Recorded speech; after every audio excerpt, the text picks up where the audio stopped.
Blog Talk Radio. Blog Talk Radio.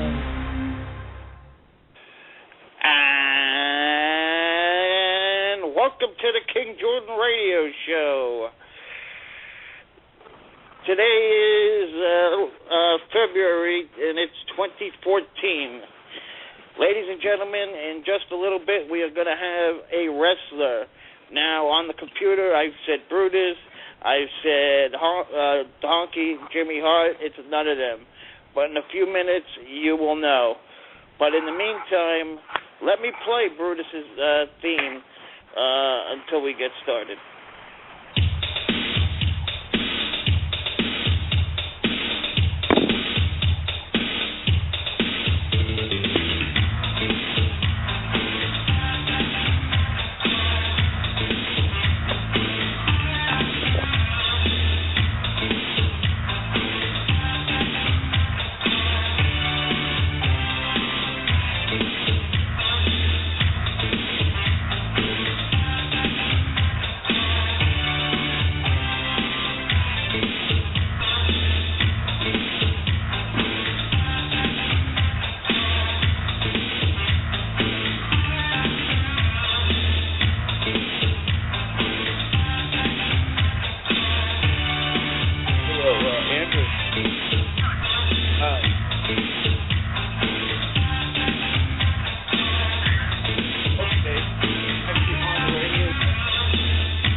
Okay, everybody, welcome back to King Jordan Radio. The big event in New York is coming March 8th, and one of the people there is, in my opinion, soon-to-be Hall of Famer, hopefully. He's formerly with WWE and was the manager of Ted DiBiase. He was also in the NWO. Ladies and gentlemen, please welcome the one and only Virgil. Good evening, Virgil, and welcome to King Jordan Radio. How are you? How you doing, King Jordan? I'm cool. I'm laid back, man. What's up with you? I'm over here in New York. We just had the Super Bowl here, and as far as sporting teams are going, nothing great. But as far as wrestling shows, you and a whole bunch of other legends are going to be involved. With that show coming up on March 9th, the March 8th. Yeah, March 8th, a big event, man. That's a jumping show. So you need everyone in the whole state of New York to be there, especially New York City, man. It's going to be jumping, you know what I mean? It's going to be like a sellout in Madison Square Garden. Now, let me ask you a question, Matt. You bring up Madison Square Garden. Who is, what was, do you have any memories of Madison Square Garden? Oh, like I that won that $1 million belt, baby. I won that $1 million belt in Madison Square, baby. Oh, those were the days. Yeah, I won that $1 million belt, and I raised it up on them top ropes and showed all 29,810 in the garden. Absolutely. And some of the other guys that will be there will be Rodzilla himself. Dennis Rodman will be there, formerly of the NWO, Chicago Bulls, Detroit Pistons, and some other. Huh? Oh, the NWO gonna be there too, huh? Dennis Rodman, formerly, he teamed with Hogan against Malone and Dallas Page back in '98. You were right there in the middle of all that. Oh, the whole NWO thing going on right there too, huh? Yeah, well, at least Dennis Rodman will be there. Also, the King, Harley Race himself, will be there. Oh, the King gonna be there? Harley Race. Yeah, that's gonna be jumping, there, man. Yeah. Yes. Also, the number one Intercontinental Champion of all time, the Honky Tonk Man, will be there. Oh, the Honky Tonk? That'd be jumping. That'd be good. Yeah. Uh-huh. And you got the Mouth of the South, Jimmy Hart. Hey, man, you got a great assembly of guys here, man. You got a main line for. You can run MSG yourself with that main line right there. Yeah. Virgil, let me ask you a question. Do you remember that night when you were working in the Garden and it was Ted DiBiase, I think, working with Hogan, and some fan ran up and attacked you, I believe, back in the 90s, and then the security came and everything? No, you mean back like it was a cage match, you mean? Yeah, it was a cage match, and we have another wrestler we're about to let in. But do you remember that? Yeah, I remember that. I was climbing up the cage, and then some fans started climbing up the cage after me. You know what I mean? Yeah. What were you thinking at that point? No, I was saying, man, who is this fan? I turned around and going to kick the fan off the cage. You know what I mean? But my foot missed that fan. He fell off the cage. You know what I mean? And they locked his ass up that night, right? Yeah. 'Cause I remember that like it was yesterday, man, you know? Yeah, as a rule of thumb, you don't get involved with the boys, right? Especially when you're up on top of the cage, man, you mean? Yeah, that's some dangerous shit. I was going to the top of the cage and meet, was it Hogan or Savage? One of them, you know what I mean? And, so I stopped him from coming out the cage, you know what I'm talking about? And this fan was trying to scale the cage after me, okay? So evidently he must have knew how to climb a cage, didn't he? Yeah, he definitely knew what he was doing. Because he came up that cage through that. You got to be strong to climb that. That 14-foot hit him. He went right off that cage. Yeah. Went down to Neverland, didn't he? Yes. Okay, I do have another wrestler. I want him to introduce himself. Okay, wrestler, you are on the King Jordan Radio Show. What's going on, King Jordan? It's the reinforcer, Andrew Anderson, buddy. Okay, you are on the line with the one and only Virgil. What's up, Virgil? It's Drew, baby. Okay, what's up, my man? How you doing? What's going on, brother? I'm just right back here. Are we doing Chiller Theater this year or no? Yeah. Hey, what date is that Chiller Theater? I think it's the last weekend in April. Last weekend in April? That's right. The last weekend in April in Parsippany, New Jersey, at the Parsippany Sheridan, I think. What used to be the old where we were last year. Yeah, it seemed like it might be jumping, man. Yeah, I wouldn't mind.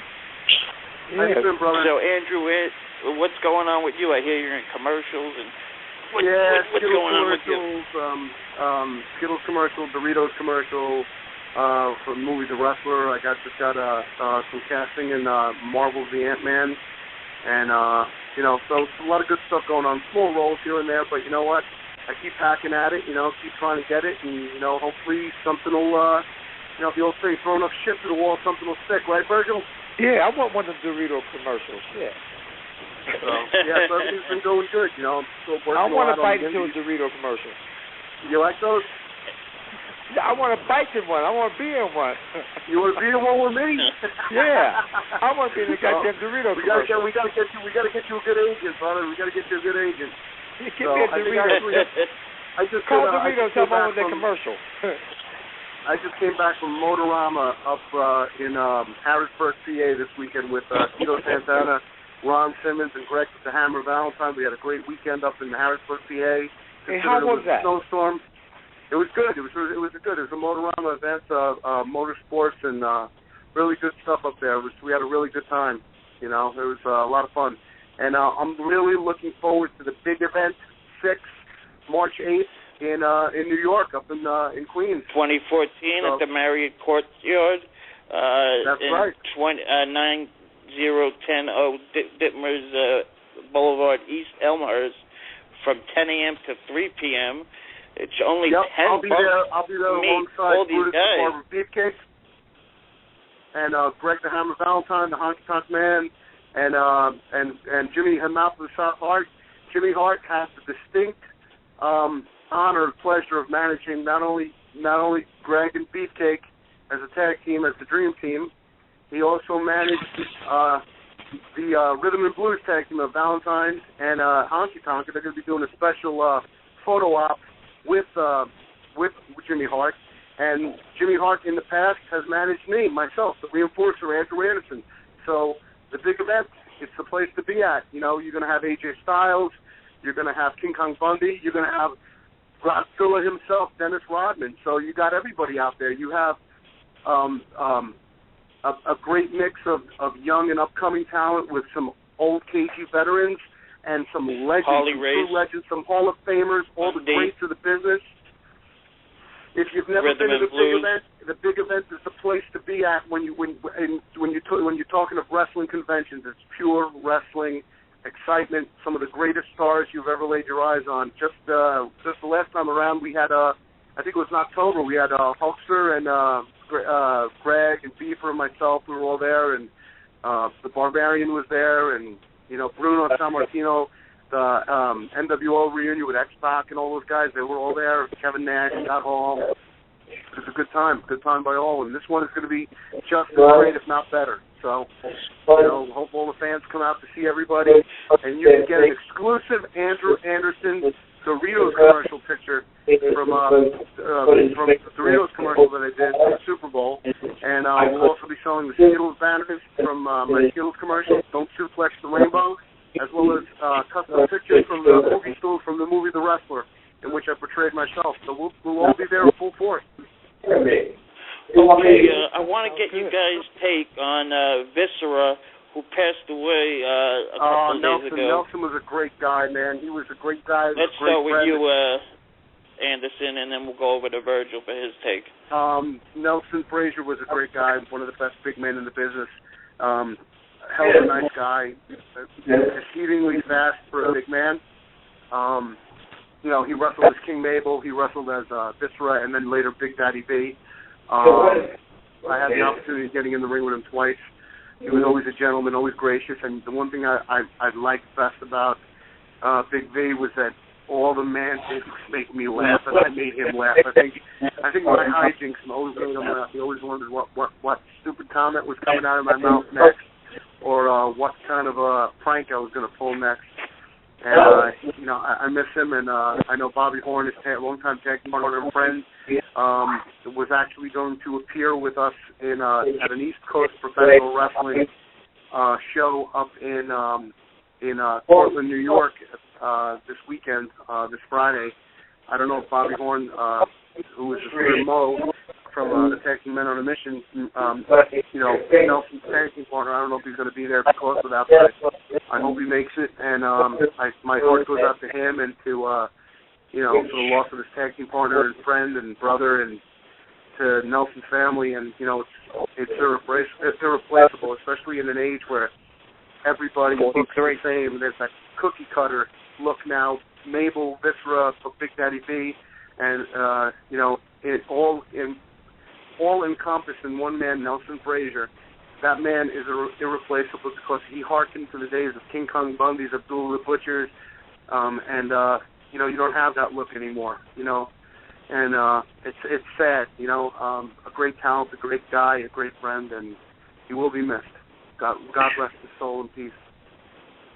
Yes, Virgil, I want to go over to you, and what's your thoughts on Nelson, a.k.a. Mabel, a.k.a. Daddy? He was a real cool guy, man.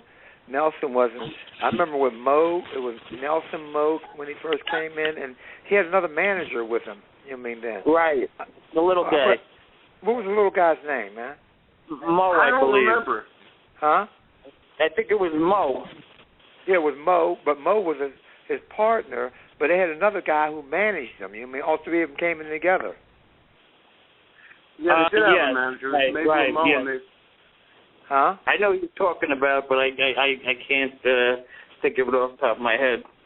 I mean, he rolled in the business, so he did a pretty good job, man. You mean so? Man, when I seen, man, I was shocked when I heard it. You mean? Wow. I was shocked. It was really sad, and yeah. 43 years young, and that's terrible. But I wanted to get your take, Virgil, on this year's induction of the Hall of Fame. And one guy I'm sure you worked with, or you were definitely in the back with, was the Ultimate Warrior. And anytime you ask anybody about the Ultimate Warrior, you either you hated him or you liked him a lot. So what's your take, Virgil, on the Ultimate Warrior? Ultimate Warrior was a cool guy, man. You mean, he's okay. You mean, he did a good job. I mean, he had a great body. He had a great look. You mean, and he can really fascinate the fans. So people liked him. Evidently liked him. They had to like him enough where he went against the Hulkster in WrestleMania in the Sky Dome, Toronto, and they sold it out. So evidently, he did a good job. You know what I mean? So to me, Warrior was a cool guy, man. You know what I mean? He did his thing. You know. What about Jake the Snake Roberts? He's also going to be inducted this year. Oh, Jake is if anyone deserves it, it's Jake the Snake. I love Jake. He's a great guy. Cleaned up his act really good.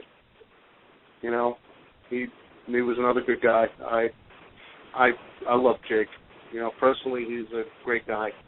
Never had anything bad to say about him. Even when he was fighting his own demons and his own battles, he was still a great guy to me. Hey man, Jake is one of the best technical wrestlers. He can take a mop and tell a story with it if he wants to. You know what I mean? That's how good he is. Okay? Psychology-wise, Jake can lead the league in wrestling if he wants to. You know what I mean? He's one of the best working guys in the business, man. Yep. Yes. And Virgil, back in your day, there were so many great managers, and you were definitely one of them. You had Slick, you had Bobby the Brain Heenan, you had Paul Bearer. I could go on and on and on. What do you think of the lack of wrestlers, the lack of managers in this day and age as compared to in your great era? I don't know. I mean, that everything changes. You know what I mean? You mean it changed from like the WWF to the WWE, okay? And it changed from having just Raw to now they have SmackDown. They have like 12 pay-per-views too. You know what I mean? So Everything changes, man. Everything changes for the better, probably. You know what I mean?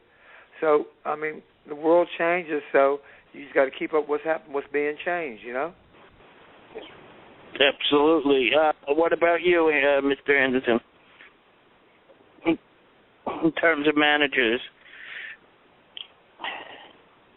Okay, we might have lost Mr. Anderson, but Virgil, though, okay, I think we got somebody calling also. Let's see if we can get this other caller. Okay, so we have rumor to have Jake the Snake. There's also rumors that we're going to have Scott Hall at the event. What's your thoughts on that? Scott's one of the best working big guys in the world, man. And he helped lead the NWO. You know what I mean? One of the greatest guys in the NWO, man. But from the WWF days to the WCW days, Scott was one of the great working big men out, man. You know what I mean? And he brought that whole thing to the WWF then, and he brought that whole NWO, the whole NWO look to the New World Order. You know what I mean? Oh, no question. And we were talking about when you were stuck up on that steel cage and you said you'd never forget about it. But there was also a Nitro where, Hogan and Macho Man were teaming up and a fan ran in. Once a fan runs in, basically, they're going in at their own risk, right? Yeah, absolutely. Their own risk, but you still have to maintain being professional-wise. To let them just run in, and some just want to run in the ring and raise their arms and scream, okay, and just open the rope and let them run back out. You know what I mean? Absolutely. Okay, I think we have 215. You're on with King Jordan Radio. Hello. Yes. It's Andrew Anderson. Okay, Andrew. Okay. Yeah, so it's me. I had to call from another line because my phone died. My phone died on the other line. Okay, we were talking about lack of managers, and I was just saying how great and believable. Because when Virgil was a manager, I was like in junior high and stuff, and he was so believable with that look and the money and everything, and you really had, that believable look. And Virgil was always on the cusp. Virgil was there because Virgil was a wrestler, and for years before he became a manager, he was a wrestler. So eventually he reverted back to being a manager because Virgil had one thing that a lot of guys at that time that what the WWE was looking for. Virgil had a body. Virgil had a great, unbelievable look. He was shredded. He was ripped. Virgil, you had some big ass guns in your day, buddy. Yeah. Yeah, man. You still look good, brother. Yeah. But back then there was no manager who looked like that. You had this guy coming out all jacked up. He may not have at the height that DiBiase had, but you have a guy coming out jacked up. That looks impressive, Yeah, so he was 20 and a half working, man. That's right. So it was a good look.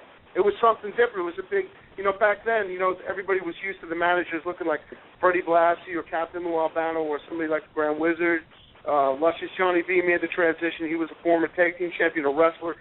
He made it look. He was a wrestler. He was a tough guy to have as a manager. But then all of a sudden you have Virgil come out.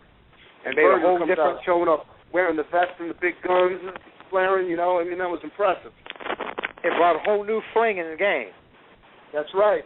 Nobody had that back then, So Virgil was groundbreaking as far as being a manager in the ring. So it was something that, something that you haven't seen at that time. And, and then a lot of people took over afterwards. And it was pretty cool. I mean, you had other people come out as manager. Later on in the NWO, you had not only Virgil, but you also had, seconding, you had Scott Flash Norton coming out, showing off his guns, walking around in WCW, and it came to a trend that DDP, before he became a wrestler, he was a manager. He was a manager. That's right. A big dude. He was a manager. He didn't start in his early 40s, I believe, wrestling. Yeah, that's right. And he was a manager. He managed what's the name? Pat Tanaka and Paul Diamond. And he started off with them, and they had some amazing matches against the Rockers before they became the Rock and Roll Express. So DDP was a manager that later became a wrestler, but Virgil was a wrestler, became a manager, and managing is a lost art right now in wrestling. And I wish it's something that bring it back, because there's a lot of guys out there who really can't talk, and the manager was the mouthpiece for years. Hey, Mr. Anderson, I'm laying at home right now in my living room. I'm looking at this big picture I got, a wall-size picture of a shot from WrestleMania 4, March 27th, 1988, Trump Plaza. Wow. There's Andre the Giant, Ted DiBiase, the $1 Million Man, and myself. That's right. That's right. The $1 Million Team, right? The $1 Million Team. Yeah, that was the $1 Million Team, man. Yep, let me ask you, Virgil, how was it working that angle with Roddy Piper, which led to what we were talking about before, you winning the belt at SummerSlam 1991? How was it working with Piper? Well, Piper, man, such a great friend, man. One of the coolest things we did, man. Like when Piper was on a crutch, and even we did WrestleMania with that action, man. You mean? Me and Piper in the same corner. You mean? Against Ted. You mean? And it was great. Oh, no question. No question. And the NWO, you were one of the early guys in the NWO, and those are your old buddies from WWE, like Hogan and X-Pac and Hall Nash. Hall and Nash. With Scott Hall and Kevin Nash and X-Pac and Ted DiBiase and myself and Easy-E. Eric Bischoff. Easy-E, you want to call him, right?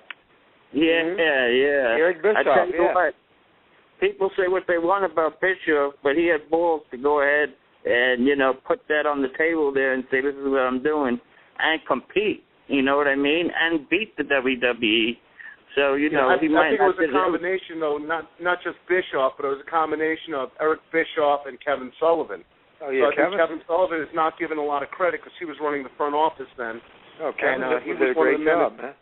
Kevin did a great job, and Kevin put all the angles together. He was the one who wanted to keep Goldberg undefeated and keep the Goldberg mythos going and keep it moving. And Kevin and I had conversations about this for hours in hotel rooms and in bars after shows and before shows about just how the Monday Night Wars started. And it was really a combination of not only himself, but it was the sun, the moon, the stars all in alignment, and more importantly, it was himself with Eric Bischoff putting the whole angle together with Hogan's involvement, and getting that whole angle together. So it was really not just Eric Bischoff alone.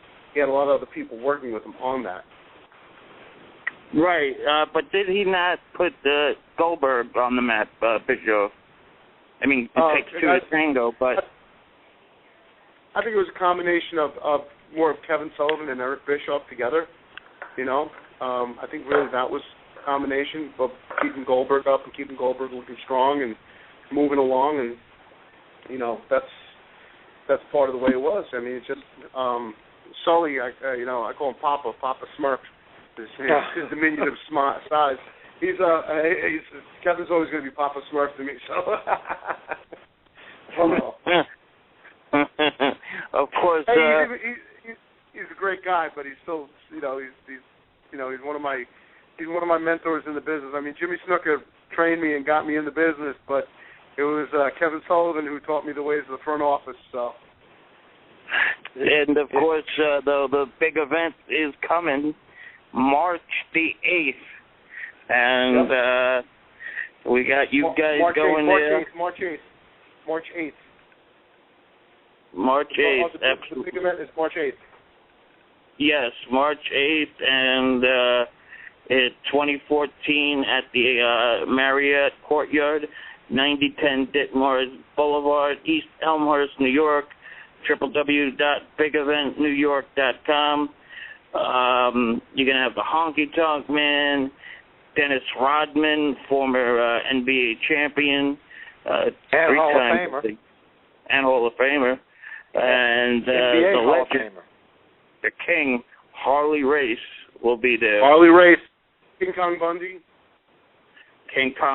Hammer Valentine, Jimmy Mouth of the South Heart. The list goes on. AJ Styles. And, of course, can't leave out myself, the reinforcer, Andrew Anderson, the king of Skittles and Doritos right now. Right high, baby. Don't suplex the rainbow, and it's crunch time, baby. So everybody, get your ass out. Get to the big event. Come see the reinforcer, Andrew Anderson. Come see the Legends of Wrestling. I may not be a legend, but you know what? If you don't think I am, I will be, pal. Because, believe me, if Skittles keeps paying me like they are, I will be. I'll be happy. Yeah. Make sure everyone comes. Come to New York. And that's commercial. That Courtyard Hotel, man. Have to go. It's going to be jumping. Virgil, it was great seeing you. I'll see. Are you going to be at the big event, Virgil? Yeah, I'm on the show. I'm a show there, man. Okay. I will see you guys. Okay. So have me on the show, and March 8th, be there. Or be there, man. I'll see you all on March 8th. Thank you, guys. Okay. Okay, Mr. Bye-bye. Anderson. Virgil, I just want to keep you on for a few more minutes. I believe we have Brutus calling in at the 10 p.m. hour. So we'll see what happens with that. But, Virgil, when was the last time you were in New York? Do you remember? Oh, man. I don't know. You see, last time I was in New York,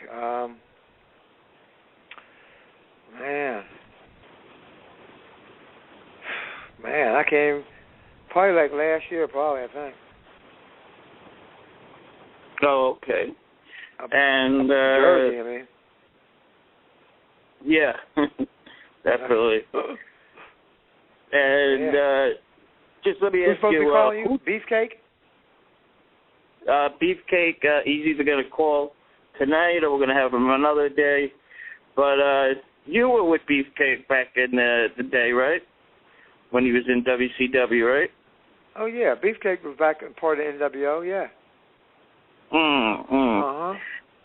And are you following this Wrestling Network situation? Do you have your computer all set? Are you keeping up with the social networking? Not really. I mean, like I don't know too much about the social networking, you know. Do you have your own Facebook, Twitter? No, I never had that, man. I never had it. Yeah. Do you have a computer? Huh? Do you have a computer? Yeah, I have a computer, but I never got on the I never started like Facebook or the Twitter type thing or nothing like that, man. You mean? Right. Mm-hmm. But just to recap for the listeners that tell me again when you were on the cage there back in the early '90s when the young man. What was going through your mind when he tried coming up the gate? No, what's wrong with this fool, you know? And I just thought he might just go ahead and fall on off. I scaled all the way to the top, man, and he started coming on up, and I put a boot to him, and he just fell off the whole thing down to the ground, you know? And so evidently he couldn't keep his balance on the cage, you know. Were you worried for yourself? Pardon me? You know this guy from a hole in the wall. He could have had a gun on him. No, I mean, like, if I think he would have had a gun on or something stupid like that, he would have stayed at the bottom and just capped his way up, right? Yeah. He wouldn't start climb up a cage like that, would he? Yeah, that's a very good point indeed. Mm-hmm. But definitely, we look forward to seeing you, Virgil, and I know you're always good with the fans, and we will definitely check you on March 8th, big event, NewYork.com. I'm so happy that you're going to be there. You're definitely one of the greats. And, we will see you in a couple of weeks, Virgil. Okay, thank you very much, man. Okay, Virgil, appreciate it. Okay, thanks, man. Okay, talk to you soon. Bye-bye. Okay. All right, ladies and gentlemen, the chance we